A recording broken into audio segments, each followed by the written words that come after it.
요즘 트럼프 미 대통령이 부과하는 관세에 많은 나라들이 정신이 없어 보입니다. 4월 3일부터는 미국 밖에서 들어오는 모든 수입 자동차에 25%의 관세를 매긴다고 합니다. 그 외에도 철강, 알루미늄, 국가별 상호관세 정책을 곧 발표할 예정인데요. 사실 한동안 이렇게 강대국이 엑셀을 세게 밟고 드라이브를 했던 기억은 아주 까마득합니다. 그래서 준비했습니다. 세상은 비정하다고 주장했던 학자들 중 가장 세게 이야기를 했던 학자. 오늘은 현대 국제정치 이론에서 가장 영향력 있는 학자 중 한 명인 존 미어샤이머의 사상과 그의 대표작 강대국 국제정치의 비극을 소개해 드릴까 합니다. 이를 중심으로 미국의 현재 전략과 그가 예견한 국제 질서의 흐름도 함께 살펴보고자 합니다. 미어샤이머는 미국 시카고 대학교의 정치학 교수로 국제정치학 분야, 특히 현실주의 이론의 대표 주자로 널리 알려져 있습니다. 그는 그 중에서도 공격적 현실주의라는 이론 틀을 정립한 인물로 국제 체계에서 국가들은 단순히 생존을 넘어서 패권을 추구할 수밖에 없다는 냉정한 분석을 제시해 왔습니다. 강대국 국제정치의 비극. 2001년에 출간된 이 책에서 미어샤이머는 하나의 명제를 강하게 주장합니다. 국제정치는 본질적으로 비극적이다. 그가 말하는 비극이란 강대국들이 아무리 선의와 안정된 질서를 추구하더라도 국제체계 자체가 그들을 서로 충돌하도록 이끈다는 구조적 현실입니다. 국제사회에는 정부 위에 정부가 없기 때문에 무정부적이며 이 속에서 각 국가는 생존을 최우선 과제로 두고 자국의 권력을 최대화하려는 경향을 갖게 됩니다.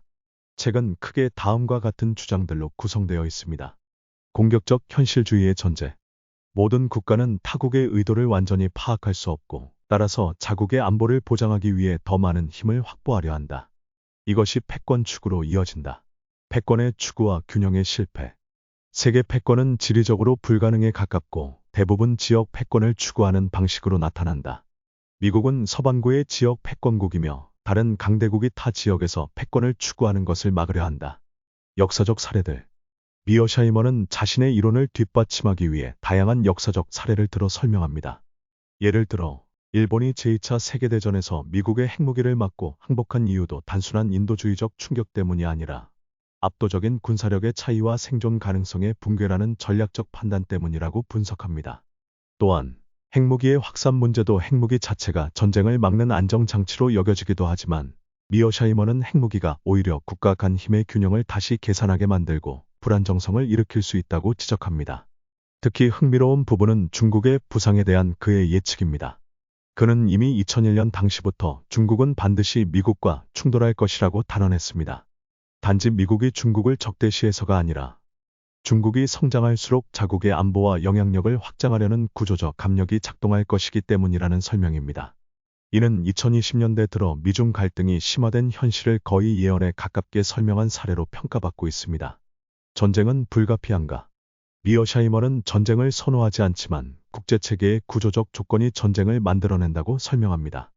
즉, 국가들이 안보를 추구할수록 오히려 불안정성이 커지는 안보 딜레마가 발생하는 것입니다. 현재 미국 전략과의 비교. 최근까지 진행된 미국의 글로벌 군사 전략과 책을 비교해 보겠습니다. 바이든 행정부는 민주주의 진영과 권위주의 진영의 대결이라는 프레임을 강조하며 다시금 국제질서의 중심축이 되려 했습니다. 인도 태평양 전략, 우크라이나에 대한 군사 지원, 그리고 중국 견제를 위한 오커스나 쿼드의 강화 등이 그 예입니다. 하지만 미어샤이머는 이러한 전략조차도 구조적 비극을 피할 수 없다고 봅니다. 그는 미국이 아무리 규범과 가치를 말하더라도 결국 지정학적 현실은 힘의 논리에 따라 움직인다고 지적합니다. 특히 그는 우크라이나 전쟁을 대표적 사례로 들어 미국이 러시아의 안보 우려를 무시하고 나토 확장을 추진한 결과 오히려 전쟁이 촉발되었다고 분석했습니다. 이 역시 공격적 현실주의가 설명하는 전형적인 국가 간 충돌입니다. 이에 더해 그는 미국이 국제 분쟁에 과도하게 개입하며 국력을 낭비하고 있다고 비판했습니다. 그러면서 대외 개입에 대한 자제와 선택적 개입을 강조합니다. 그는 미국이 유럽, 동아시아, 중동 등 핵심 지역이라도 우선순위를 둘 필요가 있으며 불필요한 분쟁과 대결을 초래하는 개입주의적 정책을 지향해야 한다고 주장했습니다. 트럼프 대통령은 반대로 미국 우선주의, 아메리카 퍼스트를 표방하며 기존의 국제주의적 대외 정책에서 벗어나려는 시도를 했습니다. 그는 동맹국들의 방위비 분담을 요구하고 국제협정과 기구에 대한 회의적인 태도를 보이며 미국의 이익을 최우선시하는 정책을 추진했습니다. 미어샤이머 교수는 이러한 트럼프의 접근이 미국의 국익을 보호하는데 일부 긍정적인 측면이 있다고 평가하면서도 그 실행 방식에 있어서는 비판적인 시각을 견지합니다. 미국의 동맹 약화. 트럼프는 나토와 동아시아의 동맹국들을 부담으로 여겼으며 미어샤이머는 이런 접근이 미국의 지역 패권 유지 전략에 심각한 타격을 줄 수 있다고 봅니다. 중국 억제 실패. 미어샤이머는 오랜 시간 동안 중국의 부상을 방치한 것은 미국의 전략적 실수라고 비판해왔는데 트럼프의 고립주의적 경향은 오히려 중국에 더 큰 전략적 공간을 열어줄 수 있다고 경고합니다.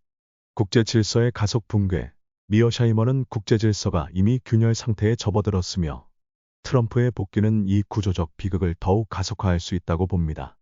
강대국의 숙명 그리고 우리의 선택.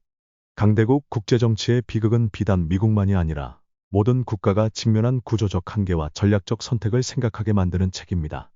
우리는 종종 외교와 전략을 감정이나 도덕의 눈으로 바라보지만 미어샤이머는 그 이면에서 작동하는 힘의 구조를 설명하며 말합니다. 국가들은 살아남기 위해 싸울 수밖에 없다. 그것이 국제정치의 비극이다. 그는 2015년 세계지식 포럼에 참석해 소련이 붕괴된 이후 대략 30년의 기간은 기적의 기간이라고 표현합니다. 그의 이론대로라면 단일 국가 일강의 세상은 이제껏 우리가 겪어본 적 없는 그런 일이었기 때문입니다. 다극의 긴장감이 항상 존재해왔던 세상이기에 일강이 이끄는 대로 흘러온 세상은 안정적이었습니다. 그렇기에 그 시기를 지내온 사람들에게는 축하한다고 이야기하면서 이제 이후를 살아야 할 사람들에게는 이런 이야기를 남겼습니다. 파티는 끝났습니다. 오늘날의 미국 그리고 우리가 살아가는 세계는 이 구조 속에 놓여 있습니다. 그렇기에 이 책은 20여 년이 지난 지금에도 여전히 날카로운 통찰을 던져주며 앞으로도 읽혀야 할 고전으로 남을 것입니다. 끝까지 시청해 주셔서 감사합니다.